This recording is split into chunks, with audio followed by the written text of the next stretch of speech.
How's it going, everybody? It's XTR. I'm back to bring you a brand new video.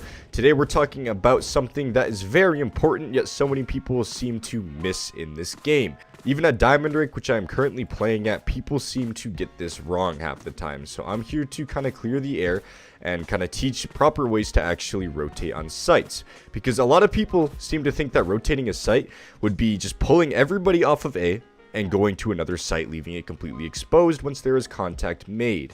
That's incorrect, and I want to explain the proper way of actually rotating and spreading defenses on the CT or defending side. Now trust me, it's a really bad idea to just home alone this shit on A and just let everyone leave and leave it completely exposed if you spot the bomb at C. Yes, the bomb can be spotted, but in Valorant specifically, it is extremely easy to quickly rotate. So if they decide to back out, if the attacking team just decides to fucking dip out of there, they can run over to B in the matter of seconds, in the blink of an eye. So you need to keep track of that, because that's what a lot of players like to do. On attacking side, I've noticed that a lot of the play is just quick rotates. Like, you hit one site, you fake it out, and you rotate quickly over to another site. Drawing rotates is something you can do when attacking, and I'll probably make a separate video about that, but it's very simple, and it's basically where they put pressure towards one part of the map and it baits the defending side to rotate and to over-rotate. And over-rotating is basically shooting yourself in the fucking knee for absolutely no reason. It's pointless, and you really need to understand what you're doing when you're rotating. So if I'm soloing B and I get contact, literally all I have to do is just put this fucking wall down and have my team rotate over here. It's simple as that. And you don't want your whole team to rotate. If you get contact and you know they're busting through this wall, all you have to do is bring one person from A site, because it should be 2 here, 1 here, and 2 on C. 1 watching garage and 1 watching C. So that's generally the default setup for this map, because it's easiest to leave one person on A just so they can stop any quick pushes. And if there's pressure B, an A player can easily rotate over here. So then the entire map is still locked down by the defending side. There's nowhere they can actually slip through. And you still have extra reinforcements at a specific site. Same goes for C. If I wanted to rotate towards C, all I would have to do is throw my wall here, run over to C, and one person from A could rotate to mid to take my spot. It's literally all you're doing is trickling your forces in between bomb sites. It's simple as that. Now, over-rotation happens when the bomb is spotted in an area, or you think you're being overwhelmed, so everyone rotates off of a site and they go to the certain site that there's pressure on. And that can be very detrimental. And not only that, over-rotation can be caused in the littlest of ways. If there are 2 people on A, 1 person B, I have pressure B, I think it's a rush, I tell them, get the fuck over here, they're rushing me.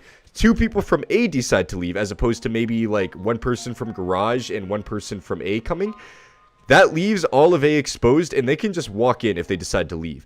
If they decide to put pressure here, and they just wait here, not put pressure, they just wait here, right? And they're putting pressure B to draw my 2 A players over. That could work very well if we don't play it right. If my 2 A players decide to leave, they could gain full A site control, causing us to have to play in a retake scenario. Keep in mind that rotating is very important, but you need to do it the right way, and you need to be trickling your defenses properly.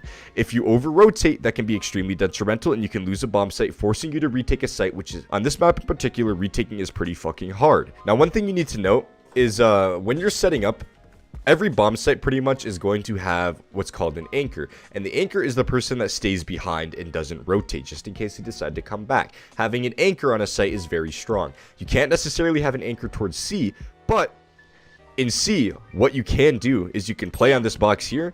If you believe they're going towards B and you want to leave C window, what you can do is set the person on C here on top of this barrier. And they have vision into C short, and they can listen for footsteps C long. So they will not only be able to cover garage, but they will be able to cover C long. So they're anchoring that site, and they are waiting just in case they decide to pull a fake. And if and only if it is confirmed that they are going to a site and they are in and they have taken the site, that is when you should start rotating. If you know there's insane pressure and you just know for a fact that they are going to be executing that site, that is when you rotate. You do not rotate just when the bomb is spotted. If you rotate when the bomb is spotted, they easily have the chance to just fucking leave. Keep in mind, once again, rotates in this game are insanely fast in comparison to other games. They only have to walk. If they're at A lobby and they get spotted with bomb, all they have to do is walk from A lobby to mid and retake mid control. So if you all leave mid, all they have to do is show the bomb here and just leave and go to B. It's that easy. This is how I win a lot of my games, because people underestimate faking in this game. They don't think you're gonna fake a site half the times. They think you're gonna actually execute and push in, so they will rotate quickly. And pulling rotates is extremely important when you are attacking. It's extremely important. It is how you are going to win a lot of your rounds. Spreading the defenses thin on counter terrorist and defending side it's pretty basic, but it's very deep at the same time. You need to know when to do it, you need to know the timings, and you also need to know how to properly anchor. If I'm anchoring on a site, on a given site, specifically a site, we're going to use this as an example. We already use C as an anchor, but this one makes more sense because a lot of the times you're going to have two people playing here on A. One watching short and one watching long. Now, what you can do is have a rotating player and an anchor. And the rotating player is here to assist the anchor just in case they decide to rush him down. So if there is no presence on A and you are starting to get contact B, the rotator is going to leave and the anchor is going to sit around here somewhere, just playing on site, watching both these angles so people can't slip through. If you know that they are attacking B, that is when the anchor decides to leave.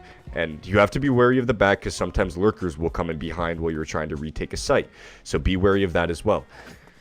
Now, ways you can deal with this and actually gain more map control on the defending side is you can start pushing in. If you don't have any contact whatsoever, this can be risky, but if you do it right, you can push in and get a little aggressive here, and you can spot for intel. If you see this is completely empty, you could push up into here, and you could cut all of this off.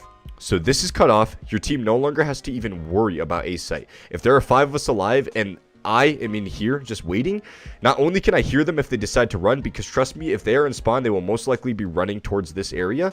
If we have this control, we don't have to be on A site. We can set up our defenses to B, to C, and we can cover that side of the map even stronger than we would before. And if I know they're taking B site, all I have to do is walk in behind. Be careful of cipher wires because they're always fucking in this area. It's kind of goddamn annoying, but it happens. And all you have to do is walk out here, and you have easy kills on B if they're not watching their back. Now, given sometimes they will be watching their back, but generally, if you haven't been pushing through all the fucking time, like every goddamn chance you get, then you can land some pretty easy kills here.